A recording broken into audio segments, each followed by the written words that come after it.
GDK 1 and 3 incline లో కార్మికులు ఎదుర్కొంటున్న సమస్యలను తక్షణమే పరిష్కరించాలని డిమాండ్ చేస్తూ సిఐటియు నాయకులు శనివారం గని మేనేజర్ కు వినతి పత్రం సమర్పించారు. ఈ సందర్భంగా యూనియన్ రాష్ట్ర ప్రధాన కార్యదర్శి తుమ్మల రాజారెడ్డి మాట్లాడుతూ గని కార్మికులకు లాకర్స్ రూమ్ కట్టించాలని, కోల్ కట్టర్స్, సపోర్ట్ మెన్లకు అవసరమైన డ్రిల్ బిట్స్, డ్రిల్ రాడ్స్ తెప్పించాలని, కార్మికులకు అవసరమైన క్వాలిటీ హ్యాండ్ బ్లౌజెస్, మాస్క్లు, గాగుల్స్ తెప్పించాలని, సీనియర్ కార్మికుల కోసం వెస్టర్న్ టాయిలెట్ కట్టించాలని, వాష్రూమ్ ఫ్లోర్ డోర్స్ రిపేర్ చేయించి స్కావెంజర్ ను నియమించాలని తదితర సమస్యలను వెంటనే పరిష్కరించాలని యాజమాన్యాన్ని డిమాండ్ చేశారు. ఈ కార్యక్రమంలో సిఐటియు నాయకులు తోట నరహరిరావు, శంకర్, పెద్దపల్లి శశికిరణ్, ఈదుల సాగర్, విప్రో సిరికొండ శ్రావణ్ కుమార్, దశరథ్ రెడ్డి, అజయ్, ప్రవీణ్, వార్నాల సాగర్, రాజు, వినోద్ తదితరులతో పాటు అధిక సంఖ్యలో కార్మికులు పాల్గొన్నారు. విషయం ఏం లేదు. సింగరేణి వ్యాప్తంగా మనం బయట సమస్యల మీద వేతన ఒప్పందాలు, బోనసు, లాభాల వాటా ఇట్లాంటివి కొట్లాడుతుంటాం. అవి మనం కొట్లాడకపోయినా అన్ని యూనియన్లు కొట్లాడే పని. జాతీయ సంఘాలు ఉన్న వాళ్ళు కొట్లాడితే అవి ఎట్లాగో వస్తాయి. దానికి కార్మికుల ఇన్వాల్వ్మెంట్ పెద్దగా ఉండాల్సిన అవసరం లేదు. యాజమాన్యం ప్రభుత్వం వినకపోతే అప్పుడు సమ్మె పిలిపిస్తాం అందరం కలిసి. మనం సమ్మె చేసాం కదా కోడ్ల మీద. కానీ ఇప్పుడు మనం సింగరేణి కాల్స్ ఎంప్లాయీస్ సిఐటి ఇచ్చే సమస్యలు ఏంటంటే ఫస్ట్ బొగ్గుబాయి మీద ఏం జరుగుతుంది, మన బాయిలో ఏం జరుగుతుంది అనేది మర్చిపోతున్నాం అందరం. పిల్లర్స్ ఉన్నప్పుడు గొడవ చేసి హక్కులు సాధించుకున్నట్టు. ఇప్పుడు పిల్లర్స్ లేకపోయినాక ఐక్యత కొంచెం అలాగే మీ కొత్తలో తెలియదు. పిల్లర్స్ ఉన్నప్పుడు ఇట్లా కట్టలాగా ఉండేది ఐక్యత కోల్ పిల్లలు ఉన్నప్పుడు. ఎందుకంటే ప్రొడక్షన్ సైడ్ చేసిన వాళ్ళు కాబట్టి గట్టిగా నిలబెట్టాలి. ఇప్పుడు ఏమంటున్నాం, ఉదాహరణకి చిన్న చిన్న సమస్యలు 10 సంవత్సరాల కాంచి పెండింగ్ ఉన్న సమస్యలు ఇవన్నీ. పాత కార్మికులు కాదు, ఇప్పుడు ఇంటికాంచి లేవు, నెక్కర్లు వేసుకొని బూట్లు వేసుకొని వస్తలేవు. ఎందుకంటే బండ్లు లేవు, సైకిల్ వేసుకొచ్చి అలా పడేస్తే సైకిల్ చిట్కాలు ఉండేది. బండి ఉంటే హెల్మెట్ ఉండాలి, హెల్మెట్ ఉండడానికి ఒక సెల్ ఫోన్ ఉండాలి, బూట్లు ఉండాలి. దూరాన్ని చచ్చులో అద్దాలు పెట్టుకుంటారు, దూరాన్ని చచ్చులో టిఫిన్ బాక్స్ తెచ్చుకుంటారు. మనం అంటున్నాం లాకర్స్ ఏర్పాటు చేయండి అని. 10 సంవత్సరాలు డిమాండ్ చేస్తే కంపెనీ టెండర్ ఇచ్చింది. ఆ టెండర్ ఇచ్చిన కనీసం బాగా తీసుకురాలే. 17,000 ఒక్కటి చొప్పున టెండర్ ఇస్తే తయారు చేసి నమూనా కూడా కాంట్రాక్టర్ ఇచ్చిండు. కానీ ఆ 10-20 తయారు చేసి ఆనేపోయినాయి. ఇంతవరకు కార్మికులకు డబ్బుల దగ్గర, కంపెనీ దగ్గర డబ్బులు లేక ఆ ర్యాక్స్ వల్లే లాకర్స్ అలా ఇంటికా వచ్చేప్పుడు అలా పెట్టుకుంటావు లేవు. అయితే విషయం ఏంటంటే డబ్బులు లేకపోవటం వల్ల కార్మికులకు సంబంధించిన మౌలిక సదుపాయాలు కూడా కల్పిస్తలేదు కంపెనీ. అంటే దానికి ఎన్ని వందల కోట్లు అయితే ఏమన్నా హెల్మెట్ లేకపోతే పోలీసులు పట్టుకుంటాడు. ఇక్కడ కూడా గేట్ కట్ పెట్టేసి ఫోటోలు ఇస్తాడు, నువ్వు హెల్మెట్ పెట్టుకుని రాలేదని. మరి హెల్మెట్ ఎక్కడ పెట్టుకోవాలి? ఇవాళ 50 నుంచి ₹1,00,000 సెల్ ఫోన్ పిల్లగాళ్ళకి అంత బీటెక్లు ఎంటెక్ పాస్ అయ్యిండ్రు. నీకోసం సెల్లింటికా పెట్టచ్చు రాగా మధ్యలో అవసరం పడితే ఎట్లా? సెల్ ఎక్కడ పెట్టుకోవాలి? దూరాన్ని చేస్తాను, టిఫిన్ బాక్స్ ఎక్కడ పెట్టుకోవాలి? బల్ల పెట్టుకుంటే కోతులు ఎత్తుకపోతున్నాయి. ఇది జనరల్ మేనేజర్ గారు, మైనింగ్ మేనేజర్ ఆలోచించాల్సిన అవసరం ఉంది. అట్లాగే 1, 2, 3, 4 కాదు, అన్నీ కోల్ కట్టర్, సపోర్ట్ మిల్లకు అవసరమైన బిట్ అంటే కంపెనీ అవసరాల కోసం ప్రొడక్షన్ కోసం చేసే బిట్స్ కూడా డూప్లికేట్. అవి కూడా మంచి ఇస్తలేదు, సరిపోయేది ఇస్తలేరు.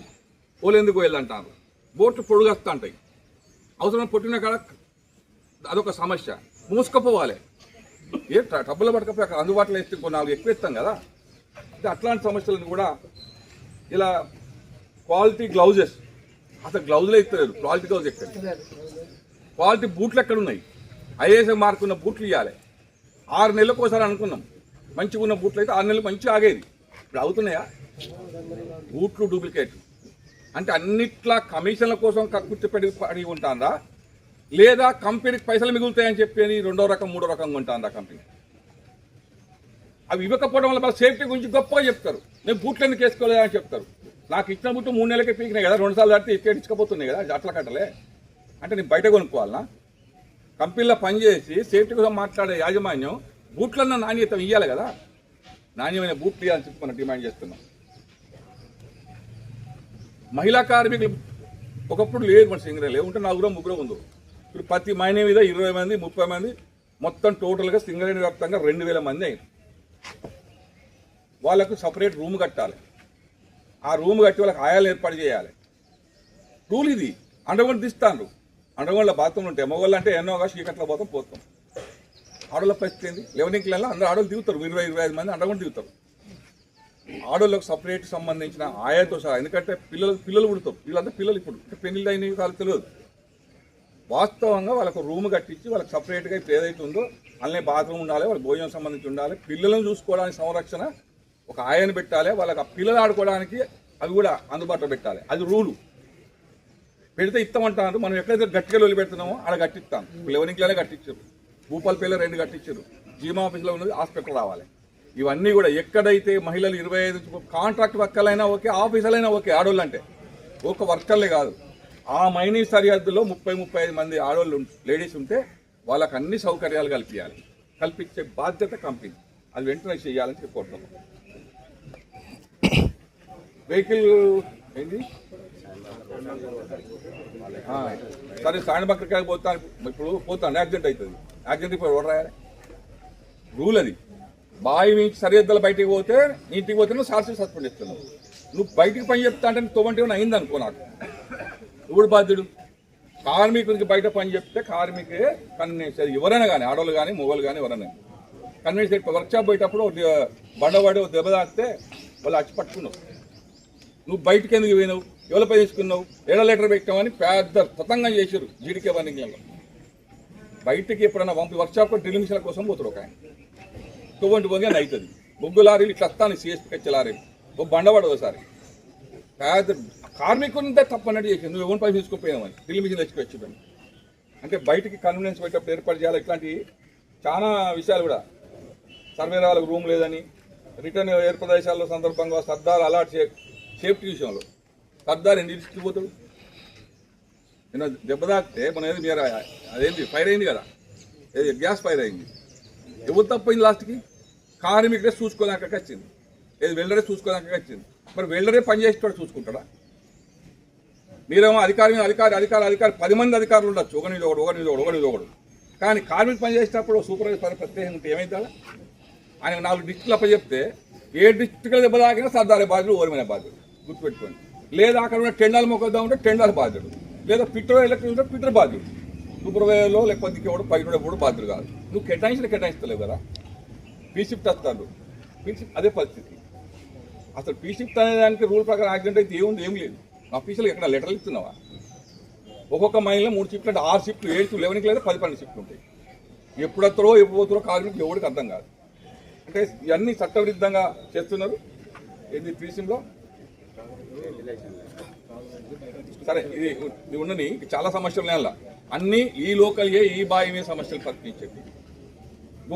బట్టలు ఇచ్చిండ్రు, ఎంత కుట్టుకూలి 200 కుడతాడు ఎవడన్నా? రోడ్డు మీద పోయి అక్కర ముసలి కూడా కుట్టదు. కానీ 800 మినిమం 800 అనేది మ్యాక్సిమం 1400-1500 మంచిగా కుట్టారు. సరే మాకు కాటన్ బట్టలు కాబట్టి 800-900 అనుకుందాం. మరి 200 ఏందా? మళ్ళీ రేడియం 12,000 రూపాయలు శాంక్షన్ అయింది మనకి, గుర్తుపెట్టుకోండి. ప్రతి సంవత్సరం జేబీసీసీఐలో 12,000 ప్రతి కార్మికుడికి ఇస్తే ఆయన బట్టలు కొనుక్కుంటాడు, కుట్టుకుంటారు అనేది మన దగ్గర ఉన్నది. ఇప్పుడు అమలైంది, కానీ సింగల్ అమలు చేస్తారు. 200-300 ఇచ్చేసి బట్ట పడేస్తారు, 200 ఇచ్చి పడేసి 500 ఇచ్చి బట్టలు ఇస్తామంటాను, వేసుకోకపోతే షార్ట్ సస్పెండ్ అంటున్నాం. మనం అంటున్నాం జేబీసీసీ అగ్రిమెంట్ సింగరేణిలకు ఎందుకు అమలు అవుతలేవు? అదే వేజ్ బోర్డు అంటే జేబీసీలు అయిన ఒప్పందాలన్నీ ఆఫీసర్కి అమలు అవుతాయి, కానీ కార్మికులకు అమలు కావు. బట్టలు ఇచ్చిండు, వాషింగ్ వేసి ఓడియాలి, బట్టలు ఉడుకోవాలి, ఫ్యాన్లు ఉన్నాయా? మీరు ఉండడానికి రెస్ట్ రూమ్ ఉందా? అది కట్టిరు రెస్ట్ హాల్. అది దేనికోసం? యోగా చేయడానికి కట్టిరు. కార్మికు ఇంటికాడ డిస్టర్బ్ అయ్యేస్తే అందులో ఒక 5 నిమిషాలు యోగా చేసి 10 నిమిషాలు యోగా చేసిపోతే ప్రశాంతంగా సేఫ్టీ ఉంటుందని దాన్ని ఆఫీసులు వాడుకుంటున్నాం. కార్మికుల రెస్ట్ హాల్ ఎక్కడ ఉంది? అంటే మెనూ ప్రకారం ఏమన్నా క్యాంటీన్లో ఇస్తున్నారా? ఇవ్వరు. మెనూ ఏముంది అక్కడ బోర్డు దానికి మీరు తినడానికి ఏమైనా సంబంధం ఉంటుందా? ఉండదు. లొల్లి పెడితే లేవనికైనా మొన్నట్టు పెట్టింది. అంటే లొల్లి పెడితే తప్ప మైండ్ మేనేజ్మెంట్ చూసుకోదా? పాములు వస్తాయి, కోతులు వస్తాయి. కోతులకు లేవనికైనా లొల్లి పెడితే ఒక బోన్ తయారు చేస్తాను. ఇప్పుడు ఒక బోన్ తయారు చేసి పట్టడానికి అక్కడే ఎత్తుకునే పోతాయి. అన్నం తింటా అంటే డబ్బాలు ఎత్తుకొని పోతా అంటే ఆకలి అవుతాను. ఎవడు పెట్టాలి వాటికి? అమలా గజ్జి కుక్కలు కంపెనీ కంటే మినిమం నీ రూముల్లో మాత్రం ఏసలు వేసుకొని మీరు కాళ్ళు వేసుకొని తినచ్చు, కానీ కార్మికులకు రెస్టాలు కనీసం మెస్ట్ కోతులు లేకుండా కుక్కలు లేకుండా ఉంచుకోవద్దా? ఇప్పుడే మనం అనాదే ఎడ్డి కాలంలో ఉన్నామా? 1947లో లేము కదా, 2026కి వచ్చినాం. అందుకే మౌలిక సదుపాయాలు మంచుకుంటే కార్మికుడు ప్రశాంతంగా ఇంటికి వెళ్తాడు. ఇంటికన్నేమో నీళ్లు ఉండవు, తాగడానికి మంచిలు రావు, రోడ్లు ఉండవు, డ్రైనేజ్ చక్కగా ఉండదు, హాస్పిటల్కి పోతేనేమో చక్కగా ట్రీట్మెంట్ చేయడు. ఇది ప్రశాంతంగా కార్మికుడు డ్యూటీ ఎక్కడ చేస్తాడు? వాన పడితే క్వార్టర్ అంతా ఉరుకుతా ఉంటుంది, బాగా వాన పడుతుంది అనుకో, ఇక మనిషి అంతా కార్మికుడు తేడా ఉంటుందా? పోతున్న కాలనీ అయితే ఏ ఇల్లు ఏ పొలగాని కూలుతో తెలియదు. పోతున్న కాలనీలో 11 క్వార్టర్స్ ఉన్నాయి. ఆడ రోజుకు 3-4 క్వార్టర్లు కూలుతా ఉంటాయి మంటల మీద, కాలు చేతి తిరుగుడే. కొత్త క్వార్టర్స్ అవి, నాణ్యత లేవు. హాస్పిటల్ పరిస్థితి దారుణం. హాస్పిటల్కి పోతే డాక్టర్లు ఏమైనా చేయబెట్టి చూడంగా చూసారా మీరు? స్టెటస్కోప్ ఉందా ఎప్పుడన్నా? ఇట్లా పెట్టి చూసిండా స్టెటస్కోప్ పెట్టి ఎవరికన్నా? పాత చిట్లు తీసి కొత్త మంది వాడే. పాత చిట్ల అంతకుముందు డాక్టర్ ఏది రాసిండో మళ్ళీ ఆ డాక్టర్ అవే రాస్తాడు. ఆ రోగం తగ్గిందా పెరిగిందా, ఎందుకు తగ్గుతలేదు, ఎన్నిసార్లు మందు తీసుకున్నాడు, మరి 30 సార్లు అవే మందు అయినా కూడా ఆ రోగం తగ్గుతుంది చెక్ చేసినట్టు డాక్టర్ ఉన్నాడు తింగరేని. దానివల్ల అనవసరమైన మందులు వాడి రోగాలు తెచ్చుకుంటున్నాం. మనం లేని రోగానికి మందులు వాడుతున్నాం. బీబీ మీరు వేయిందా పిఎంఈకి? పిఎంఈకి పోతే మీ రిపోర్ట్లన్నీ రాంగే, గుర్తుపెట్టుకోండి. పిఎంఈలకు పోయిన కార్మికులు ఎవరికైనా బీపీ షుగర్ ఉందంటే దయచేసి మందు వాడకండి. మళ్ళీ ఒకసారి బయటికి పోయి 100, 200, 500 పెట్టి చెక్ చేయించుకున్నాం, కన్ఫర్మ్ చేసుకున్నాకనే మందు వాడదు. కంపెనీ ఇచ్చిన రిపోర్ట్ నమ్మి కనుక మందులు వాడితే మీరు ఇక్కడ కాయించడానికి చచ్చిపోయాక మందులు వాడాలి. అందులో నేను ఒకని లేని రోగానికి నా మందు రాస్తే నిజమే కావచ్చు రాస్తా, ఇప్పుడు వాడుతాను ఆ బీపీ టాబ్లెట్. ఎక్కడ చెక్ చేసుకున్నా నాకు బీపీ షుగర్ వస్తలేదు, కానీ మన కంపెనీలో మాత్రం ఎప్పుడు చేసుకున్నా షుగర్ వస్తుంది, బీపీ వస్తుంది. అవి నా తప్పో దాని తప్పో తెలియదు. తీరలు చెక్ చేస్తే 100% బీపీ ఏవైతే చెక్ చేసే బీపీ పరికరాలు కానీ ఈసీజీలు రాంగ్ రిపోర్ట్ చూస్తూ ఉంటాయి. అందుకే దాన్ని మీరు ఆందోళన చెందో ఇంకా నాకు రోగం వచ్చింది అనుకోకూడదు. దాన్ని నమ్మకండి. ఎవరికన్నా జబ్బు తెలియకపోతే సంతోషం, అది మాత్రం తెలియని తెలిస్తే బయట పోయి చెక్ చేసుకోండి. మాట ఏం లేదు, ఎవరి వీకేది మనం ఏం లేదు. లేని రోగానికి మనం ఎట్లా ఉంటాం? ఏంటిదయా రమణ మేనేజ్ బయటికి. ఇక రెండోది బడ్జెట్ సమావేశం అయిపోయింది. 2 నిమిషాలు బడ్జెట్ సమావేశాలు జరుగుతున్నాయి. మనం అందరి ఎమ్మెల్యేలకు, మంత్రులకు, ముఖ్యమంత్రికి మెమోరాండం ఇచ్చినాం, చైర్మన్కి ఇచ్చి లెటర్ పెట్టినాం. సింగరేణి పరిస్థితి అధ్వానంగా ఉంది, మౌలిక సదుపాయాలు చేయాలంటే వస్తువులు కొందామంటే పైసలు ఉంటలేవు, వాటర్ రిపేర్కి పైసలు లేవు. మంచి లెటర్ కట్టినాం 2 కోట్లతోటి 34 కోట్ల పని ఆగిపోయింది. 2 కోట్లు లేక అంత అయిపోయి 2 కోట్ల పని 2 కోట్ల పైసలు లేక 34 కోట్ల పని అయిన పని ఆగిపోయింది. డబ్బులు లేవు కాంట్రాక్టర్కి ఇవ్వడానికి. ఎస్టీపీ మురుగునీరు శుద్ధి కేంద్రం, దానికి 2 కోట్లు ఇవ్వాలి, 17 కోట్ల పని అయింది, అది ఆగిపోయింది. అంటే సింగరేణిలో అధ్వానమైన పరిస్థితుల పైసలు లేక అవుతాను కాబట్టి ముఖ్యమంత్రికి ఉత్తరం రాసినాం, ఎమ్మెల్యేలు పోయి మాట్లాడమన్నాం. చూసిన బడ్జెట్లో మనకి ఏమైనా పెడతారేమో అని. 52,000 కోట్లు ఇవ్వాలి కంపెనీ మనకు. 52,000 కోట్లలో 10 కోట్లను మాకు ఇవ్వండి బడ్జెట్లో అని చెప్తే సింగరేణి తెలంగాణకు వెలుగులు అందిస్తుందట. అది బడ్జెట్. సింగరేణి తెలంగాణకు వెలుగులు అందిస్తుందని పెట్టిండు. వెలుగులు అందిస్తే మాకేం వీక వ్యక్తం అడుగుతున్నాను నేను. సింగరేణి కార్మికుల హక్కులను నాశనం చేస్తుంది కాంగ్రెస్ ప్రభుత్వం. మౌలిక సదుపాయాలు నాశిస్తుంది. డెవలప్మెంట్ లేదు, కొత్త మిషన్ లేవు, కొత్త పరికరాలు లేవు, కొత్త కార్మికులు రాకుండా మెడికల్ బోర్డు ఆఫ్ చేస్తావు. ఆఖరి సొంతింటి కార్యక్రమం పెద్ద గొప్ప చెప్తుంది కాంగ్రెస్ ప్రభుత్వం. సింగరేణి కార్మికులు సొంతలు ఇస్తే ఏమవుతుంది? 1,200 ఎకరాల భూమి ఖాళీ ఉంది, మనిషికి 200 గదాలు ఇస్తే ఏమవుతుంది?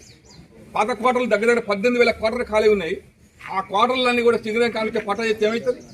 కానీ బయట వ్యక్తులకు పట్టా చేస్తున్నాం, కానీ సింగరేణి కార్మికులకు ఇవ్వడానికి వాళ్ళకి చేతులు వస్తలేవు. మేము అంటున్నాం కాంగ్రెస్ ప్రభుత్వాన్ని, ఈ బడ్జెట్ సమావేశాలు అయ్యేనాటి వరకు సింగరేణి కార్మిక సంక్షేమం కోసం, కంపెనీ సంక్షేమం కోసం కనీసం 10,000 కోట్లు ఆ బడ్జెట్లో కేటాయిస్తే సింగరేణిలో కొత్త బాయిలు వస్తాయి. కొత్త పిల్లగాని మెడికల్ బోర్డు పెట్టుకున్న అందరికి మెట్లంటే అవుతుంది.